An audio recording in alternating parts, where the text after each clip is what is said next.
diketahui bahwa ternyata kasus tuberkulosis memiliki 10 juta kasus baru pada setiap tahunnya, dan terdapat 1,5 juta kasus kematian akibat tuberkulosis. Di Indonesia sendiri adalah negara dengan kontribusi kasus TB kedua terbesar di dunia. Sedangkan tuberkulosis endobronkial atau biasa disingkat dengan EBTB merupakan kasus TB yang sering terlewatkan karena terbatasnya modalitas diagnosis. Tuberkulosis endobronkial itu sendiri melibatkan infeksi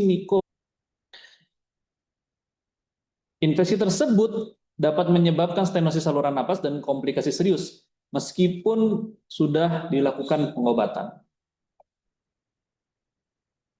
Tuberkulosis endobronkial atau biasa disingkat dengan EBTB adalah manifestasi TB paru yang sering terlewatkan, namun memiliki prevalensi signifikan pada pasien TB aktif. Diagnosis dini dan tata laksana yang tepat jadi sangat krusial untuk mencegah potensi komplikasi yang serius. Pada aspek epidemiologi, angka kejadian pasti tuberkulosis endobronkial belum sepenuhnya diketahui karena bronkoskopi tidak dilakukan secara rutin pada semua pasien TB paru. Namun berbagai laporan menunjukkan bahwa prevalensi tuberkulosis endobronkial pada TB aktif cukup bermakna dengan rentang 10-40% prevalensi. Dan diketahui secara epidemiologi, mayoritas kasus ditemukan pada kelompok usia muda, terutama usia 20-30 tahun. Dan lebih banyak ditemukan pada kelompok perempuan. Selain itu, pada penelitian di sanitarium, sekitar 15% kasus EBTB terdeteksi melalui bronkoskopi rigid. Data ini menunjukkan bahwa tuberkulosis endobronkial bukan manifestasi yang jarang, tetapi sering kurang terdiagnosis sehingga kewaspadaan klinis tetap diperlukan untuk mengeradikasi dan menegakkan diagnosis tuberkulosis endobronkial. Kita akan masuk pembahasan tentang patogenesis EBTB atau tuberkulosis endobronkial sendiri. Secara garis besar, mekanisme infeksi, perubahan patologis awal, dan perkembangan stenosis menjadi garis besar dari gambaran proses perkembangan infeksi tuberkulosis endobronkial. Proses dimulai dari mekanisme infeksi. Terdapat ada kuman Mycobacterium tuberculosis yang mencapai bronkus melalui beberapa jalur, dengan yaitu penyebaran langsung dari parenkim paru yang terinfeksi. Kita akan mudah memahaminya dengan melihat bagan sebagai berikut. Bagan ini menjelaskan bahwa infeksi tuberkulosis endobronkial dapat terjadi melalui beberapa jalur. Yang pertama, infeksi menyebar langsung di parenkim karung. Atau yang kedua, penularan langsung infeksi Mycobacterium tuberculosis dari dahak yang terinfeksi. Dapat juga terjadi penyebaran melalui darah serta erosi dari kelenjar getah bening ke area bronkus dan migrasi dari parenkim ke area peribronkial.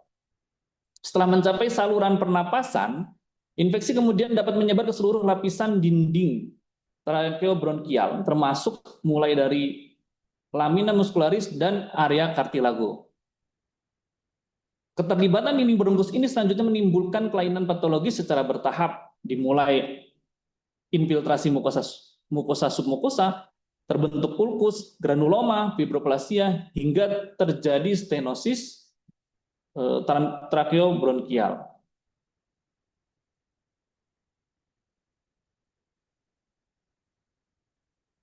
Setelah mekanisme bagaimana infeksi Mycobacterium tuberculosis menyebabkan terjadi gangguan pada area tracheobronkial, maka perkembangan gangguan atau kerusakan patologis pada area tracheobronkial itu memiliki dua tahap, yakni tahap awal dan tahap lanjut. Pada tahap awal, proses dimulai dengan infiltrasi sel inflamasi. Dalam hal ini yang berperan adalah limfosit. Dia akan masuk ke dalam mukosa bronkus sebagai respon terhadap infeksi kuman MTB. Hal ini akan menyebabkan terjadinya hiperemis pada mukosa dan submukosa yang menandakan adanya proses inflamasi yang aktif. Selanjutnya, infeksi dapat melibatkan berbagai cabang bronkial lainnya, mulai dari bronkus utama, lobus superior bilateral, dan lobus tengah. Selain itu, infeksi juga dapat menyebar dan masuk ke area kelenjar getah bening dan menyebabkan terbentuknya nodul tuberkulosis. Proses ini kemudian akan berkembang dan terjadi nekrosis kaseosa serta ulcerasi pada area mukosa. Pada tahap melalui proses terbentuknya nodul tuberkulosis, dia akan bisa langsung masuk pada tahap lanjut berupa terbentuk hiperplasia fibrosa dan pembentukan kontraktur.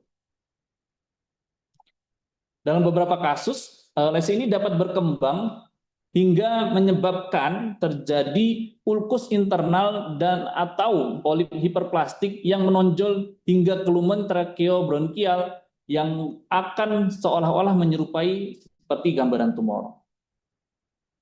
Proses ini ketika memasuki tahap lanjut maka akan melalui proses inflamasi kronik seperti pada bagan alur sisi sebelah kanan. Memasuki tahap lanjut, terjadi inflamasi kronik dan akibatnya membentuk fibrosa, hiperplasia fibrosa, dan pembentukan kontraktur. Proses ini lama-kelamaan akan mengakibatkan penyempitan lumen bronkus yang dikenal dengan stenosis trakeobronkial. Seiring dengan progres penyakit, kondisi ini akan mencerminkan perkembangan lanjut dari infeksi tuberkulosis endobronkial yang dapat menimbulkan gangguan ventilasi yang signifikan hingga pada tahap akhir akan muncul yang disebut dengan fenomena kompleks. Apa itu? Yaitu kombinasi berbagai perubahan patologis akibat adanya inflamasi, fibrosis, dan deformitas struktur. Selanjutnya, setelah kita memahami konteks patogenesis dari penyakit tuberkulosis endobronkial, kita perlu memaknai bagaimana manifestasi tuberkulosis endobronkial yang muncul sebagai gambaran klinis. Gejala klinis pada pasien EBTB tidak khas dan bergantung pada lokasi serta derajat obstruksinya. Gejala sistemik umumnya menyerupai TB. Pada umumnya yaitu mulai anoreksia, lemah atau fatigue, penurunan berat badan, dan keluhan yang paling sering dijumpai dengan sekitar 70–80% merupakan manifestasi batuk atau batuk kering atau disertai dengan bronkokorin. Selain itu, pasien juga dapat mengalami demam ringan, hemoptisis, wheezing area lokal atau unilateral, serta penurunan suara napas, terutama bila telah terjadi stenosis endobronkial. Oleh sebab itu, karena gejala yang tidak spesifik, EBTB sering menyerupai asma ataupun keganasan ataupun diagnosis sumbatan benda asing atau pneumonia yang berulang. Penegakan diagnosis EBTB memang lebih sulit dibandingkan dengan TB paru dikarenakan manifestasi klinis yang bervariasi dan tidak khas. Pendekatan diagnosis multimodal sangat dibutuhkan.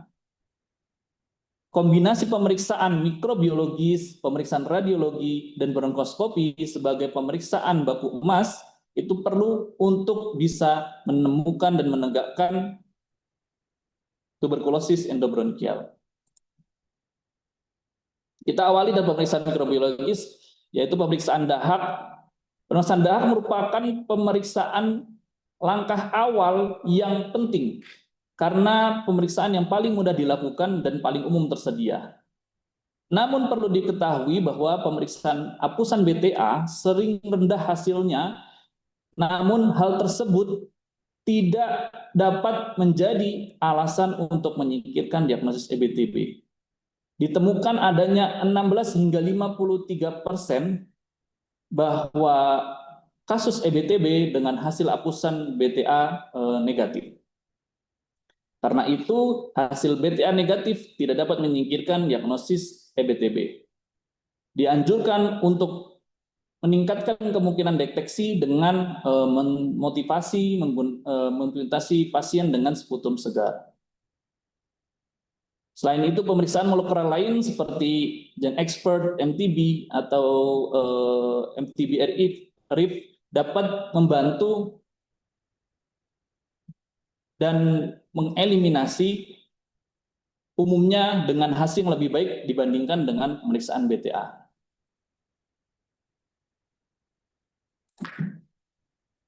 Selanjutnya, pemeriksaan modalitas yang kedua adalah pemeriksaan radiologi, yaitu fototoraks. Fototoraks biasanya menghasilkan gambaran hasil yang normal. Pada sekitar 10 hingga 20% pasien EBTB, hasilnya sering ditemukan gambaran fototoraks yang normal.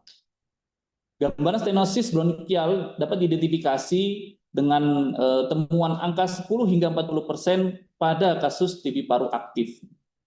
Kelainan paling umum yang dapat ditemukan pada fototoraks yaitu adalah infiltrat parenkim yang tidak merata pada lobus yang terkena. Sehingga temuan fototoraks lainnya tergantung pada tingkat keparahan bronkostenosisnya dapat ditemukan berupa kolaps segmental, lobar persisten ataupun lobar hiperinflasi. Pemeriksaan radiologi yang kedua yakni adalah pemeriksaan CT scan toraks. CT scan toraks memberikan informasi yang lebih detail karena kita dapat mengidentifikasi limfadenopati pada mediastinum, effusi pleura, nodul stenosis, obstruksi endobronkial, fibrosis, penebalan dari dinding bronkus. Pada pemeriksaan CT scan dapat ditemukan pula nodul-nodul sentrilobular dan gambaran 3-in-BUT yang nanti akan terlampir setelah slide berikutnya. Sehingga pemeriksaan CT scan pada pasien-pasien EBTB itu juga sebagai modalitas untuk dilakukan visualisasi sebelum pemeriksaan baku emas EBTB, yaitu bronkoskopi. Selanjutnya ini adalah contoh kutipan hasil dari gambaran radiologi fototoraks maupun CT scan pada kasus EBTB atau tuberkulosis endobronkial. Gambar A menunjukkan ada gambaran atelektasis pada paru kanan sehingga menyebabkan tarikan dari trakea dan kesan penyempitan.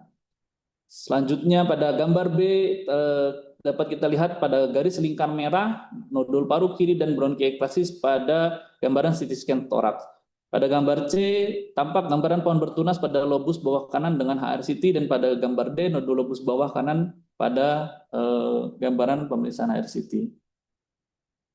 Selanjutnya, bronkoskopi sebagai baku emas untuk standar diagnosis merupakan metode paling berharga untuk penegakan diagnosis, menilai prognosis, dan menyingkirkan penyakit lain seperti resiko atau potensi ke arah keganasan.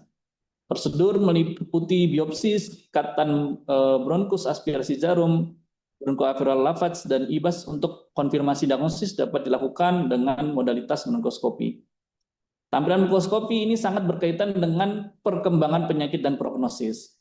Pemeriksaan bronkoskopi pada kasus EBTB merupakan modalitas yang sangat bernilai, dan melalui bronkoskopi kita juga dapat mengambil spesimen sekaligus mempertimbangkan klasifikasi visualisasi pada kondisi EBTB dengan subtipe terlampir kondisi infeksi EBTB pada fase aktif kaseosa dengan gambaran yang kita akan temukan di mukosa tracheobronchial yang edem, hiperemis, dan dilapisi dengan lapisan kekuningan putih seperti keju. Pada tahap hiperemis edema tampak mukosa tracheobronchial edem dan hiperemis. Kemudian pada bronkitis non-spesifik, mukosa tracheobronchial tampak edema ringan hingga sedang dan mukosa hiperemis. Pada tahap granular, mukosa tracheobronchial sangat meradang dan nodul seperti butiran keras, ulceratif, penampilan ulkus mukosa tracheobronchial, dan gambaran tumor light atau tumorosa dengan karakteristik jaringan vokal hiperplastik membentuk massa interlumen seperti tumor. Dan yang terakhir, fibrostenosis, gambaran dari komplikasi di mana lumen trakeobronkial menyempit akibat hiperplasia dan fibrosis. Kita akan dapat melihat contoh dari klasifikasi gambaran bronkoskopi yang ditemukan pada kasus EBTB terlampir pada gambar visualisasi A. Tampak slide menunjukkan tipe kasiosa aktif dengan mukosa hiperemis dan edem yang dilapisi material kekuningan seperti keju. Pada gambaran B, tipe edema hiperemis, dan pada gambaran C, pada tahap fase lanjut berupa fibrostenosis, dengan fase lanjut terjadi penyempitan lumen dari bronkus. Pada gambar D, tampak tipe tumorosa yang menyerupai massa intralumen, dan gambar E tampak tipe granular dengan nodul-nodul kecil seperti butiran beras. Pada gambar F, tipe ulceratif, dan pada gambar G tampak gambaran bronkitis non-spesifik.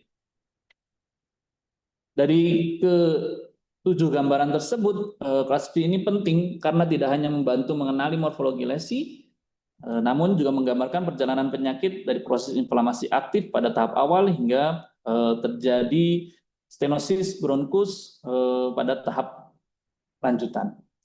Izin kepada penyaji, waktu Anda tersisa 5 menit lagi.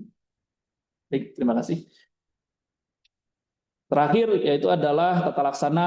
Tujuan terapi pada penanganan tata laksana EBTB yaitu adalah eradikasi infeksi dan mencegah terjadi stenosis trakeobronkial. Sesuai yang tertulis pada tinjauan pustaka ini, terutama pada prinsipnya pengobatan terapi utama EBTB atau tuberkulosis endobronkial sesuai dengan obat antituberkulosis standar seperti pada TB paru, dengan menggunakan obat antituberosis lini dasar berupa rifampicin, isoniazid, etambutol, pyrazinamide, dan streptomycin. Selain itu, terapi sistemik pada beberapa laporan juga disebutkan dengan pemberian terapi lokal OAT topikal berupa nebulisasi ataupun lavage pada area lesi masih sering digunakan, namun hal tersebut memiliki hasil yang bervariasi satu dengan kasus-kasus yang lainnya, sehingga pemberian terapi tersebut masih kontroversial, termasuk dalam pemberian kortikosteroid adjuvan. Dalam beberapa penelitian pernah digunakan, terutama pada fase-fase awal saat proses inflamasi dan hipersensitivitas masih dominan. Manfaatnya lebih dominan pada kasus-kasus anak, namun pada kasus dewasa masih kontroversial, tidak memiliki respon yang sesuai harapan. Di beberapa penelitian dilaporkan dapat menyebabkan penyembuhan lesi ulceratif, namun dalam beberapa penelitian lain tidak memberikan efek yang sama pada pasien yang satu dengan pasien dewasa yang lainnya. Bila telah terjadi stenosis simptomatik, dapat dilakukan tata laksana intervensi non farmakologi, yaitu dapat dilakukan intervensi bronkoskopi dengan dilakukan dilatasi balon, stent laser, ataupun krioterapi. Dan pada kasus berat dapat memerlukan intervensi dari pembedahan, terutama bila sudah terjadi bronkiektasis berat, kolaps paru, infeksi paru berulang, ataupun hemoptisis yang sering berulang. Tindakan bedah toraks seperti lobektomi atau pneumektomi dapat dipertimbangkan.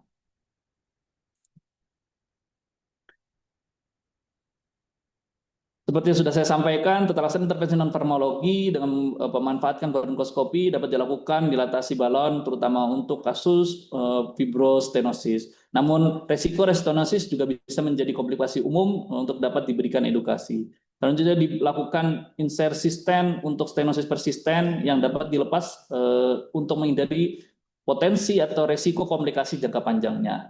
Dan sebagian dilakukan resesi laser ataupun cryosurgery bisa menjadi pilihan lebih aman dengan resiko perforasi dinding bronkia yang lebih kecil.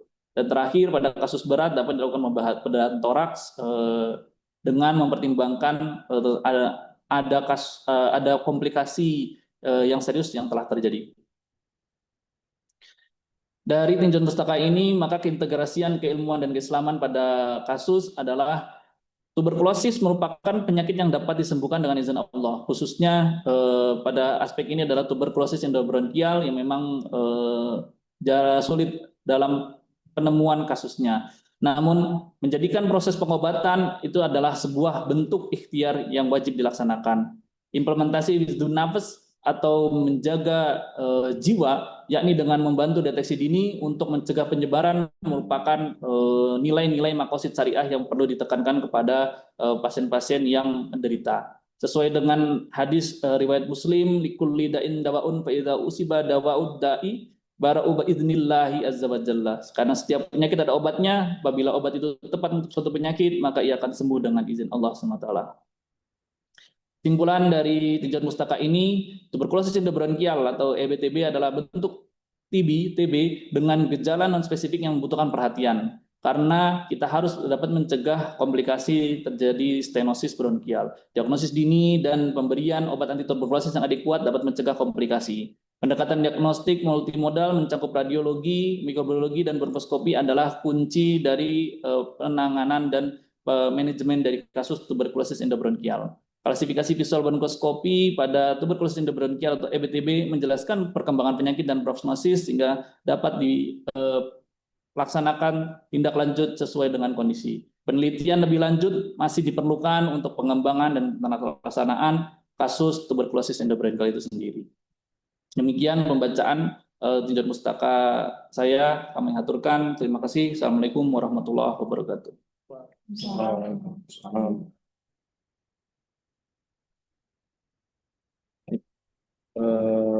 Terima kasih pada Dr. Ahmad Ali Mahfud untuk presentasinya. Selanjutnya mari kita masuk ke sesi selanjutnya, yaitu diskusi dan tanya jawab. Pada rekan P3DS, apabila ada yang ingin bertanya, dapat mengaktifkan fitur angkat tangan di Zoom.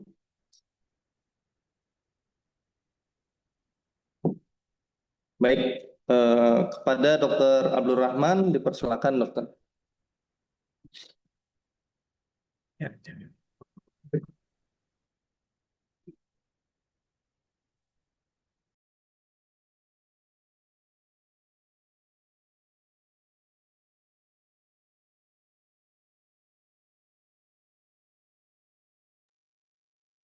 Ya, terima kasih.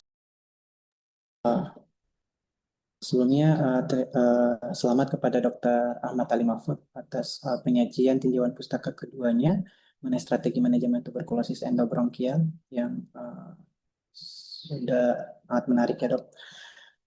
Saya izin bertanya kepada penyaji dari jurnal yang saya baca dari studi oleh Okano dan kawan-kawan tahun 2025 menyebutkan bahwa tuberkulosis endobronkial sering menimbulkan tantangan diagnosis karena dapat menyerupai penyakit lain, dok.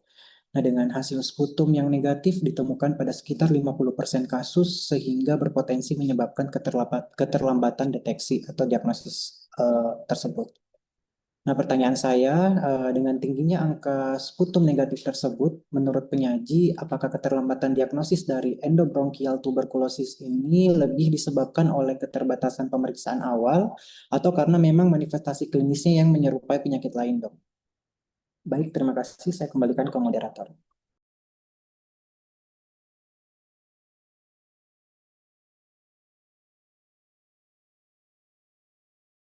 Pada dokter, pada penyaji, apakah pertanyaannya jelas, dokter?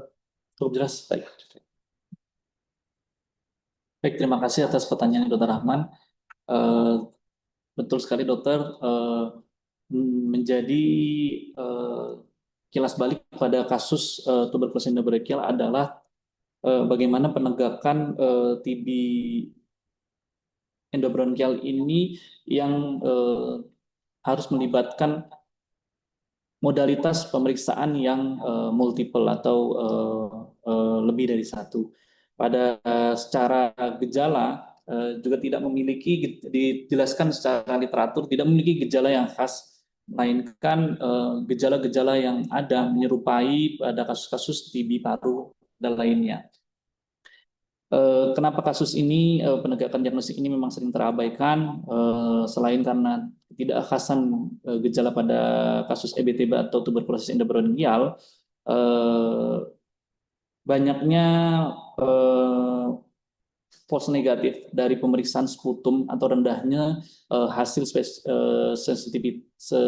spesifitas dari pemeriksaan sputum untuk penegakan, maka pemeriksaan modalitas lain seperti bronkoskopi perlu untuk dilakukan. Namun pada kasus-kasus TB pada prakteknya memang jarang dilakukan pemeriksaan bronkoskopi, sehingga akibat dari kondisi tersebut diagnosis sering terlambat hingga pasca komplikasi. Oleh sebab itu, maka untuk dapat mengidentifikasi sejak awal pada kasus-kasus TB endobronkial, kita dapat memegang kunci dari aspek epidemiologi terjadinya kasus TB endobronkial, yaitu tiga aspek mendasar epidemiologi. Yang pertama wanita, yang kedua perempuan, yang pertama perempuan, yang kedua usia muda, dan yang ketiga pada pasien dengan kasus TB aktif. Karena dikatakan secara penelitian kasus EBTB atau TB endobronkial bisa mengenai kurang lebih 10-40% prevalence, dan mayoritas kasus ini lebih banyak ditemukan pada perempuan dengan rentang usia muda, yaitu 20-30%. Demikian Dr. Rahman. Baik, terima kasih atas jawabannya kepada penyaji. Kepada Dr. Rahman, apakah ada tambahan atau sanggahan, dokter? Persilahkan. Ya, terima kasih. Terima kasih moderator. Terima kasih Dokter Ali atas jawabannya, Dok. Saya sependapat ya bahwa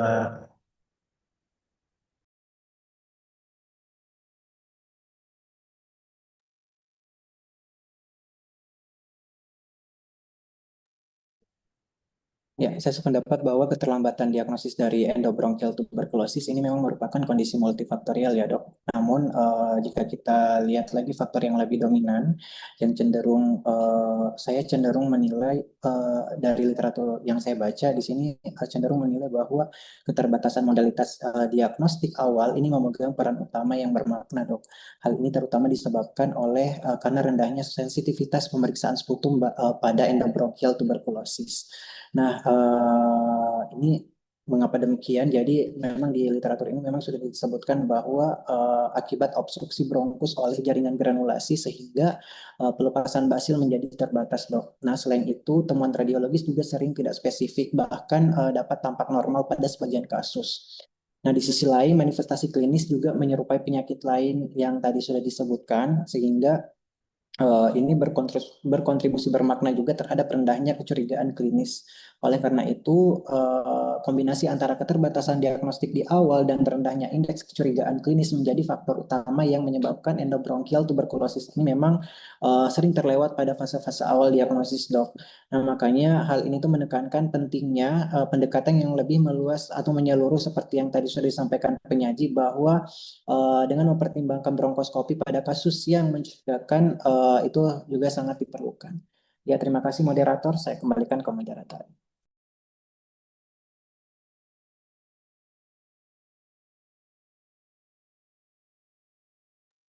Baik, terima kasih kepada Dr. Rahman. Selanjutnya saya berikan kesempatan kepada Dr. Andi Masita. Pada Dr. Andi Masita dipersilahkan. Baik, terima kasih atas kesempatannya kepada moderator. Saya mengucapkan selamat kepada Dr. Ahmad Al-Mahfud atas pembacaan tinjauan pustakanya. Terima kasih atas presentasinya. Jadi berdasarkan jurnal review yang saya baca dari Journal of Thoracic Disease, itu menyebutkan bahwa komplikasi paling umum dari EBTB itu adalah stenosis bronkial, di mana terjadi lebih dari 2/3 pasien meskipun telah mendapatkan penanganan medis yang memadai. Kemudian presentan tadi juga sudah menyebutkan ada beberapa subtipe bronkoskopik endobronchial tuberculosis. Tadi ada 7 ya, Dok.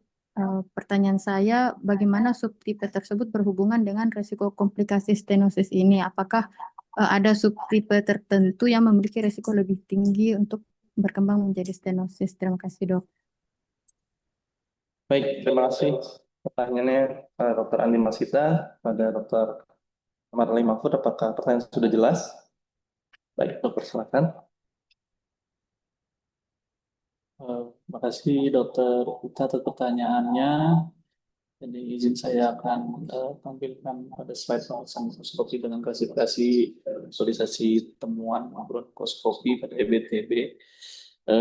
Ini dokter berdasarkan klasifikasi dari klasifikasi SANG, di mana membagi menjadi 7 tipe dengan contoh gambar terlampir tadi di slide berikutnya.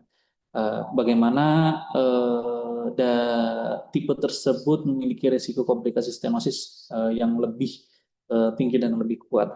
Maka risiko tinggi stenosis tentunya pada fase stadium atau fase akhir, yaitu pada fibrostenosis ataupun pada fase tumor-like atau tumoros. Pada fase ini di mana jaringan vokal hiperplastik terbentuk dan menyebabkan lumen tracheobronchial yang menyempit akibat hiperplasia dan agen-agen fibrosis yang muncul di area tracheobronchial tersebut. Pada fase lainnya, contoh pada fase granular ataupun pada fase ulceratif, itu adalah fase terberat dengan resiko kedua setelah tumor like atau tumorosa dan fibrostenosis untuk menyebabkan terjadinya komplikasi dari stenosis tracheobronchial itu sendiri. Dengan fase secara proses patofisiologi pada fase granular maupun ulceratif, mukosa tracheobronchial yang meradang dan terus menerus akan berpotensi menyebabkan terjadinya pembengkakan dan penyempitan dari jalan napas. Selanjutnya pada fase lainnya itu relatif lebih baik dok, sehingga 4 fase akhir tersebut, 2 fase akhir dan 2 fase akhir merupakan fase yang memiliki resiko paling tinggi dan berat terhadap terjadi stenosis bronkial itu sendiri sebagai komplikasi dari EBTB. Demikian dokter. Baik, terima kasih atas jawabannya. Pada dokter Ita, apakah ada tambahan atau sanggahan, dokter? Dipersilakan. Oh, baik, terima kasih atas jawabannya dok. Saya setuju. Jadi untuk tipenya ini sendiri dia sangat berhubungan erat dengan resiko stenosis bronkial karena masing-masing tipe ini merefleksikan stadium morfologi dan perjalanan sesuai dengan. Ya, baik. Selanjutnya saya persilakan untuk penanya ketiga kepada Dr. Versa Safi Ramadan. Pak Dr. Versa, dipersilakan dokter. Baik, terima kasih atas kesempatannya. Saya ucapkan selamat kepada Dr. Ali atas penyajian tinjauan pustaka kedua yang sangat menarik dan informatif. Saya ingin bertanya, sebelumnya saya telah membaca sebuah jurnal dari Lee et al., terbitan dari Journal of Thoracic Disease tahun 2016, bahwa sebelum kita lakukan bronkoskopi, indeks kecurigaan terhadap bronchial TB itu meningkat apabila ada gabungan penunjuk klinis dan radiologis yang mengarah ke obstruksi atau keterlambatan dari tracheobronchial. Jadi bukan dari kasus TB parenkim yang umumnya. Nah, ulasan dari EBTB ini secara konsisten menekankan bahwa kondisi ini sering terlambat dikenali karena gejalanya ini dapat menyerupai TB paru biasa seperti asma ataupun pneumonia berulang ataupun lesi obstruktif lainnya. Yang ingin saya tanyakan, apa saja faktor klinis atau radiologis yang bisa meningkatkan indeks kecurigaan endobronchial TB sebelum kita melakukan bronkoskopi? Terima kasih dokter. Baik, pada penyaji apakah pertanyaan sudah jelas? Faktor-faktor klinis dan radiologis ya. Baik, persilakan pada penyaji. Baik, terima kasih atas pertanyaannya, Dokter Versa. Setuju. Jadi memang karena minimnya kasus TB paru yang dilakukan bronkoskopi, Sehingga kita juga harus sangat selektif dalam mempertimbangkan rencana bronkoskopi pada kasus-kasus TB paru yang kita curigai ke arah TB bronkial atau EBTB. Yang paling pertama harus kita tegakkan dan kuat adalah kasus-kasus yang paling mendasar dari aspek anamnesis. Kita bisa gali klinis pasien secara epidemiologi. Seperti yang sudah saya tampilkan bahwasanya pasien-pasien wanita muda rentang usia 23 tahun, 20 sampai 30 tahun dengan status TB aktif memiliki resiko lebih tinggi terjadi kasus EBTB. Selanjutnya disertai dengan gejala, walaupun memang gejala klinisnya tidak khas pada pasien-pasien EBTB, beberapa kasus ditemukan pasien EBTB memiliki karakteristik 70-80% batuk kering atau batuk yang disertai dengan bronkorea, serta terdapat wheezing lokal atau wheezing yang sifatnya unilateral sesuai dengan proses dari perjalanan patogenesis ketika kuman MTB menginfiltrasi dan merusak dari lamina muscularis hingga ke area kartilago dan menyebabkan terjadi fibrosis dan stenosis, sehingga terjadi fibrosis dan gambaran tonjolan massa infiltratif yang stenosis. Maka hal tersebut kita bisa mulai curiga terhadap pada kasus-kasus TB endobronkial. Sebagian literatur yang saya baca juga ditemukan ada mengi ataupun penurunan suara napas yang apabila kita berikan terapi inhalasi atau terapi bronchodilator namun tidak merespon dengan baik, tidak merespon dengan sesuai harapan, dengan wheezing yang masih persisten pada pasien-pasien seperti ini, maka kita layak untuk pertimbangkan rencana lanjutan. Dan tentu diawali dengan pemeriksaan radiologi terlebih dahulu, dan dengan kita bisa ketahui gambar radiologi seperti yang sudah ditampilkan, mungkin kita bisa lihat ada gambaran penyempitan dari area bronkus ataupun ada potensi gambaran aterektasis ataupun gambaran lainnya seperti kolaps segmental ataupun lobar yang gambaran lobar yang hiperinflasi. Ini dapat menjadi landasan dok untuk rencana tindak lanjut ke arah pemeriksaan bronkoskopi. Demikian dokter. Terima kasih. Baik. Selanjutnya kepada Dr. Versha, apakah ada tambahan atau sanggahan? Dipersilakan dokter. Baik dokter, sebelumnya saya setuju dengan pernyataan dokter dari jurnal yang saya baca dari Lee et al. Dan Shahzad dan Irfan bahwa betul secara klinis memang paling mencurigakan adalah batuk yang menetap itu, kemudian ada mengi, koridor, sesak, hemoptisis, kemudian ada suara napas yang menurun. Kemudian dapat juga ditemukan gambaran pneumonia atau atelektasis yang berulang di segmen atau lobus yang sama. Kemudian dari sisi radiologi seperti yang dokter jelaskan, yang petunjuk yang paling kuat yang dapat kita temukan itu tanda-tanda obstruksi dari bronkus yang paling penting seperti atelektasis segmental atau lobar, kolapsnya paru sebagian, konsolidasi yang persisten ataupun berulang pada lokasi yang sama. Baik, terima kasih dokter atas jawaban. Terima kasih pada Dr. Versha atas tanggapannya. Saya berikan untuk pertanyaan terakhir kepada Dr. Faris Muaz. Pada Dr. Faris, dipersilakan dokter. Baik, terima kasih moderator atas kesempatannya. Saya ingin bertanya mengenai stenosis endobronkial tadi ya, tracheobronkial maksudnya. Jadi pada tahap lanjut tuberkulosis endobronkial ini bisa menyebabkan stenosis ya, dok. Yang ingin saya tanyakan, terapi TB standar itu sendiri apakah bisa mencegah stenosis ini dok, atau bahkan apakah bisa mengurangi stenosis pada kasus TB endobronkial, dokter?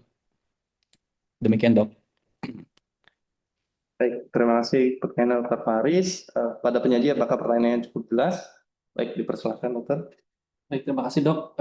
Pertanyaan yang baik sekali ya dok. Itulah kenapa dalam penyajian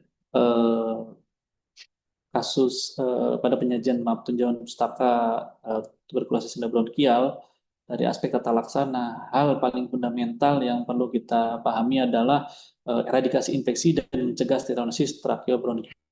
Sehingga penegakan diagnosis dini itu akan sangat bermanfaat untuk mencegah pada fase lanjut, yaitu terjadinya stenosis tracheobronchial.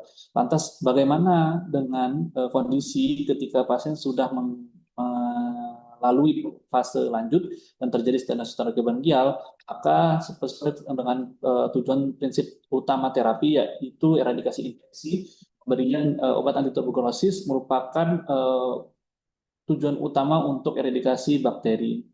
Namun itu tidak memberikan dampak terhadap perbaikan dari stenosis tracheobronchial itu sendiri. Mengapa? Karena kita ketahui sesuai dengan proses patogenesisnya tadi, Dok, bagaimana proses infeksi itu menstimulus hingga masuk ke dalam lamina muscularis dari trakea hingga menyebabkan stimulasi terbentuknya fibrosis yang mana menyebabkan pembesaran area lumen tracheobronchial dan menyebabkan gangguan stenosis yang sifatnya permanen atau menetap. Oleh sebab itu, proses fibrosis sudah berjalan, kemudian terjadinya penyempitan atau stenosis itu tidak dapat ditangani atau dihilangkan secara signifikan, walaupun dengan terapi OAT dapat mengeradikasi infeksi dari MTB-nya. Demikian, Dokter. Baik, terima kasih kepada Dokter Faris. Apakah ada tambahan ataupun sanggahan, Dokter? Silakan.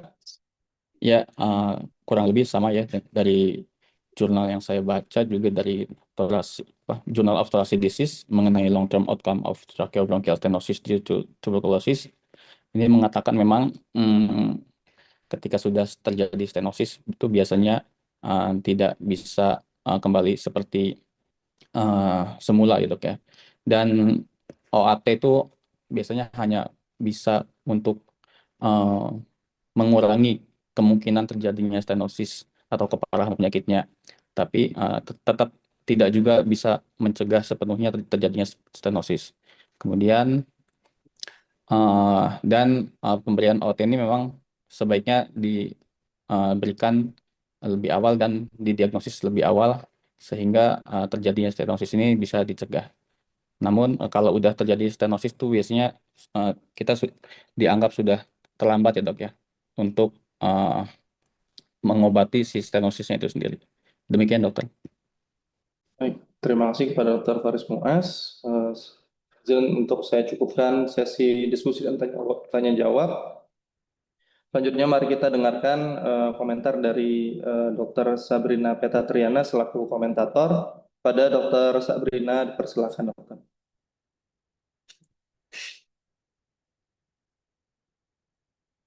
Ya, terima kasih moderator. Untuk kepada Dr. Ali Mahfuz atas presentasi tinjauan pustaka kedua yang telah disampaikan. Selamat karena telah menyelesaikan presentasi ini dengan topik yang relevan dan penting dalam praktik pulmonologi. Semoga proses penyusunan dan presentasi ini menjadi langkah yang semakin memperkuat kemampuan akademik dan cara berpikir ilmiah. Izin memberikan beberapa masukan terutama pada aspek tata bahasa dan kerapian penulisan. Untuk tinjauan pustaka, banyak ejaan yang belum baku atau salah tulis. Contoh jelasnya adalah bertanda tangan dan bertanggung jawab yang digabung pada halaman pernyataan multidisiplin, demikian penegakan dengan double K, rendahnya tutur terpisah, struktur tata laksan tanpa A, ada juga kapitalisasi yang tidak tepat di tengah kalimat seperti ulkus dan morbiditas. Dan beberapa konsistensi bentuk istilah yang belum rapih, misalnya antituberkulosis yang dipisah antara anti dan tuberkulosis, dan juga setelah itu ada kata-kata antituberkulosis yang digabung, lalu juga ada kata-kata antituberkulosis dengan strip di tengah. Untuk CT scan juga ada kata-kata CT scan yang terpisah, adapun kata-kata CT scan yang ditambahkan strip di tengah. Lalu TGF beta, ada kata-kata TGF beta dengan tulisan beta dan TGF beta dengan tulisan simbol beta. Lalu nafas ataupun dengan napas. Jadi ini belum selesai diedit secara bahasa. Untuk abstrak, bagian abstrak ini termasuk bagian yang perlu diperbaiki. Ada campuran Inggris yang terlalu banyak seperti ketikan perempuan infection pada abstrak bahasa Inggris, bentuk tidak bagus pada abstrak bahasa Indonesia seperti toraks yang harusnya ditulis TORAKS dan gold standard yang harusnya baku emas. Krioterapi yang harusnya krioterapi. Adapun kesalahan salah tulis multidisiplin. Pada halaman 2, secara bahasa masih cukup bisa dibaca, tetapi tetap ada masalah konsistensi istilah, kapitalisasi yang tidak perlu, dan beberapa kalimat yang terlalu panjang. Dan pada halaman ini juga perlu diseragamkan untuk kata anti tuberkulosis. Pada halaman 3-5, banyak istilah Inggris yang dibiarkan apa adanya. Konsistensi istilah ilmiahnya juga belum konsisten, seperti patogenesis dengan PATHO genesis atau memakai PATO-genesis. Jadi untuk harap di bahasa Indonesia kan menjadi patogenesis, dan untuk istilah TGF beta mohon dikonsistensikan, dipilih apakah mau TGF beta atau mau dengan simbol TGF simbol dengan beta. Hiperplasia juga masih dalam bahasa Inggris. Ada juga masalah kecil seperti spasi sebelum titik 2 dan huruf kapital di tengah kalimat. Halaman 5-6 ada beberapa bentuk non baku seperti wheezing yang harusnya mengi. Terus ada demikian yang harusnya demikian. Lalu pada halaman 7-9 ada kata-kata range atau approximately yang harusnya dibahasa Indonesia kan. Lalu computed tomography, lalu terpisah, lalu ada kata-kata komplit. Belum sesuai dengan bahasa Indonesia ilmiah yang rapi. Halaman 9-11 ada brushing yang harusnya sikatan, aspirasi jarum yang menjadi needle aspirasi, lalu endobronchial ultrasound, lalu subsequent. Juga ada kata-kata yang kurang tepat seperti mengkonfirmasi yang harusnya mengonfirmasi.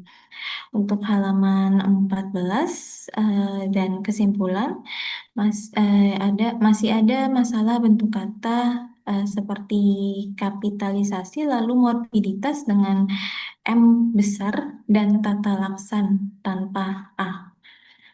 Untuk halaman yang paling prioritas perlu direvisi, halaman abstrak, halaman 1, 3-5, 6-9, 10-13, dan 14.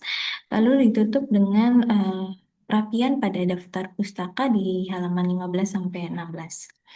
Untuk pada PPT, konsistensi juga masih perlu diperbaiki dengan kata-kata CT scan, lalu masih ada kata-kata gold standard atau baku emas, lalu wheezing harusnya mengi, adjuvan diganti dengan bahasa Indonesia adjuvan tanpa T, dan krioterapi. Sebaiknya dipilih satu bentuk istilah yang paling sesuai, Dok. Lalu untuk jenis font dari PPT masih beragam dan tidak konsisten. pada seluruh slide, dan untuk ukuran font juga belum konsisten pada seluruh slide. Jadi dari saya sebagai komentator di sini, untuk isi dari tinjauan pustaka sudah cukup rapi, namun masih beberapa ada masukan yang harus direvisi. Semoga dengan komentar dari saya bisa memperbaiki dan memperkuat kesiapan tinjauan pustaka berikutnya. Terima kasih. Baik, terima kasih kepada Dr. Sabrina Petatriana. Sesi selanjutnya saya persilakan kepada narasumber satu kita, pada Dr. Nenia Sawitri, spesialis paru konsultan. Mohon untuk arahan dan bimbingannya, Dokter. Dewasa apa? Oh, Ibu, di sini adanya sipanya anak. Dewasa, bilangnya di Mawar. Naik ke atas Sebentar. ada tangga, naik. Ada, ya. Ya, jadi Assalamualaikum warahmatullahi wabarakatuh. Waalaikumsalam warahmatullahi wabarakatuh. Yang pertama sebenarnya yang saya mau tanyakan, kalau kita tinjauan pustaka ini, apakah sebelum maju ada yang mengoreksi kata-kata atau susunan kalimat nggak seniornya? Ya, Dokter, benar, Dok, ada dikoreksi, Dokter. Ya, jadi biasanya dulu kalau saya di UI itu saya junior, saya begini itu ada dulu chip ya, karena chipnya atau seniornya yang ngoreksi kata-katanya. Jadi pada waktu maju tidak, maksudnya kalau kata-kata kan tidak banyak yang itu karena sudah dikoreksi dulu. Kemudian di sini begitu, Iya, Dokter. dikoreksi dulu sama seniornya. Oke. Benar, Dokter. Ya, yang kedua, TB endobronkial ini memang jarang ya. Saya aja baru dapat berapa biji pada waktu saya PPDS. Saya waktu awal-awal juga bingung dapat pasien TB endobronkial. Pasiennya sesek terus, fotoronsennya sih nggak begitu parah. Kemudian setelah di bronkoskopi ternyata di dalamnya itu ada perkejuannya banyak sekali. Dan itulah yang bikin dia sesak. Jadinya saya juga punya pasien dirawat jalan dari bronkoskopinya dari Persahabatan, seringkali dikirim ke Bogor, itu ada endobronkial. Jadi memang kalau cepat tertangani sih, walaupun dia destroyed lung, pasien aman-aman aja. Walaupun pasiennya cuma paru-parunya tinggal satu, karena cepat pada waktu itu dikirim dari Cisarua ke Persahabatan,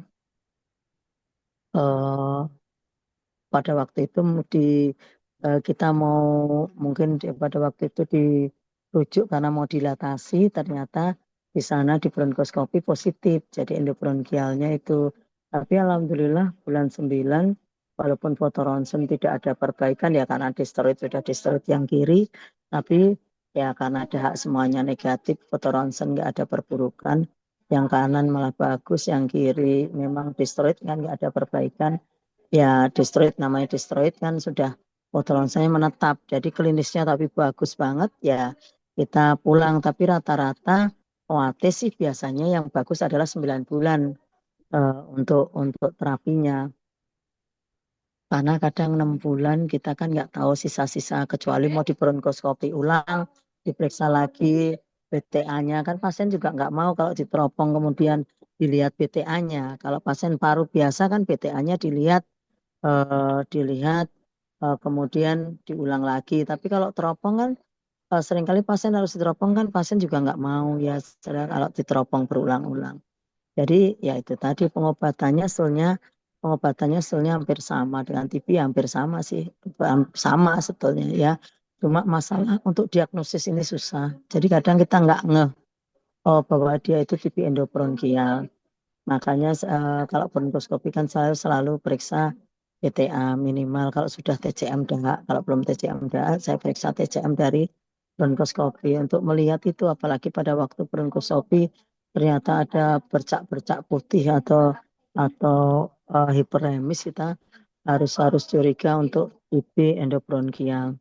Jadi sebetulnya sudah diterangi patogenesisnya tadi sudah diterangin dengan dokter ahli. Ya, saya sampai berpikir, oh dokter Yahya bilang dokter ahli seperti DPR, ternyata oh neranginnya dokter ahli memang kayak pejabat. Jadinya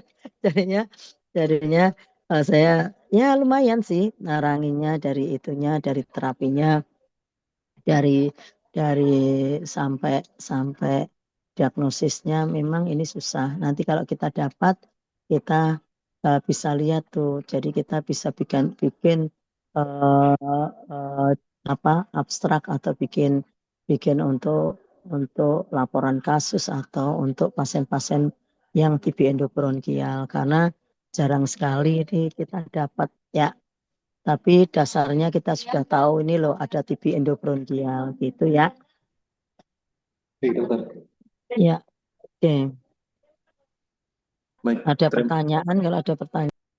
izin dokter, untuk daftar pertanyaan tadi sudah dapat dijawab oleh dokter Ali, yaitu dengan daftar pertanyaan dari dokter Rahman, yaitu bagaimana diagnosis dini dari endobronchial TB ini sering terlewat. Dokter. Iya, karena sering terlewat karena keluhannya kan sesak atau kadang keluhannya seperti halnya TB biasa atau TB dengan kalau yang bekas TB dengan sindrom obstruksi. Jadi atau TB dengan seperti TB asma. Jadi kita memang susah untuk itunya. Tapi anamnesis kita sudah berpikir nih kok TB-nya kok aneh dengan bercak sedikit kok sesek banget. Itu juga kita harus berpikir begitu. Walaupun kita harus melewati cek HIV. Kadang orang HIV kan TB tapi dia sesak banget bercaknya sedikit tapi sesak sekali. Itu orang HIV rata-rata begitu. Tapi kalau nggak ada HIV kemudian kok sesak banget, kok ini kita boleh melihat, kita boleh melakukan dengan tadi diagnosisnya kita bronkoskopi. Tapi seringkali terlewatkan. Otomatis kita seringkali berpikir kenapa ya? Berpikir dulu kita obatnya, kecuali kalau BTA-nya sudah positif, kita kasih OAT dulu, mesti kita kasih OAT kan mesti kita observasi dulu. Baru berapa bulan nggak ada perbaikan kan kita baru, oh ini muncul ide untuk bronkoskopi. Jadi itulah yang sering kali kita mesti agak terlambat.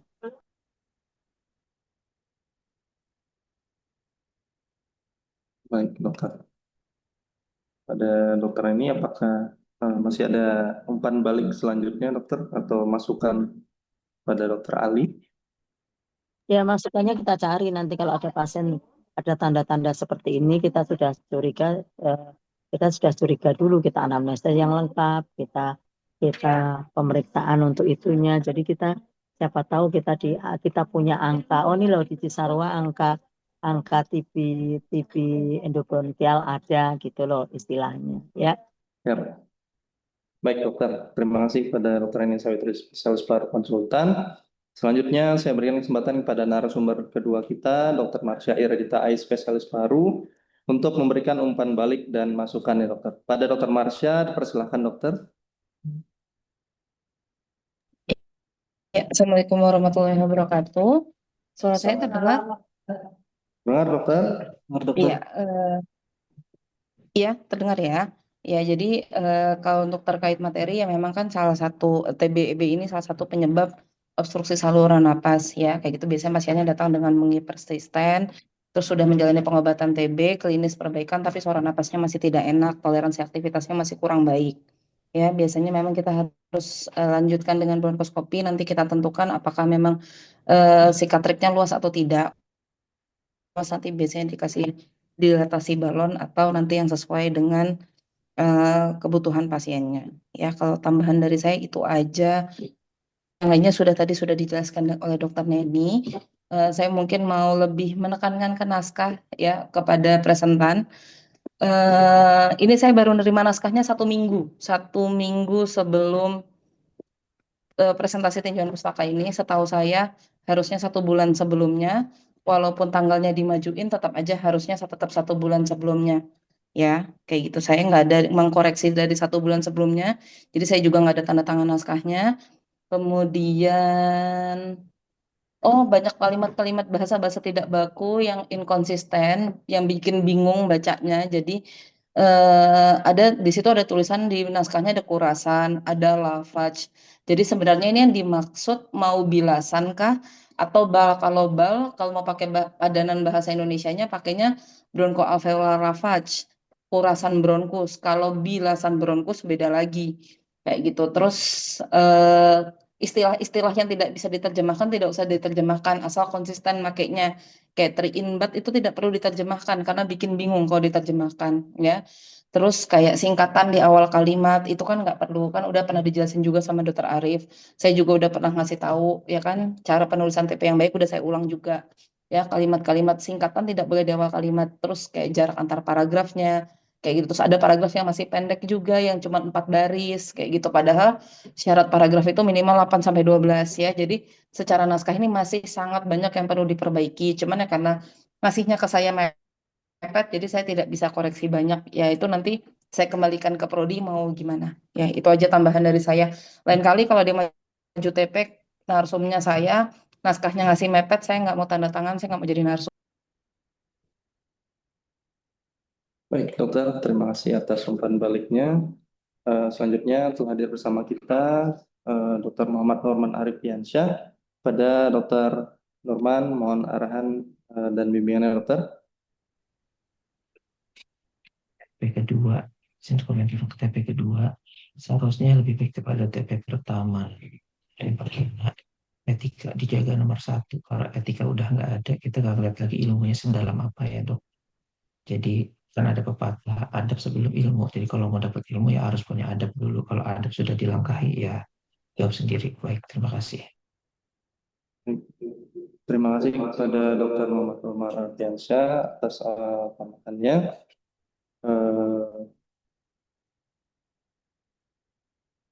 Baik, kita telah melewati rangkaian masukan dari narasumber dan konsulen yang telah hadir.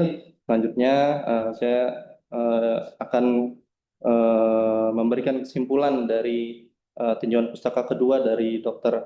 Ahmad Ali Mahfud tentang endobronchial TB, yaitu endobronchial tuberculosis sering terjadi pada usia muda yang berusia 20-30 tahun dan sering pada perempuan. Pada gejala klinis dari pasien sering kita temukan yaitu gejala mengi diakibatkan oleh stenosis di tracheobronchial. Untuk penegakan baku emas dari diagnosis ini yaitu dapat kita periksakan menggunakan bronkoskopi dan pentingnya untuk mendiagnosis dini atau mengetahui secara cepat dari endobronchial TB ini penting untuk tata laksana dan pengobatan untuk kesembuhan pasien. Dan juga tata laksana dari endobronchial tuberculosis disarankan menggunakan obat anti tuberkulosis yang diberikan selama 9 bulan. Baik, selanjutnya izin saya menutup kegiatan ilmiah siang pada hari ini. Sebelumnya saya akan membaca doa terlebih dahulu.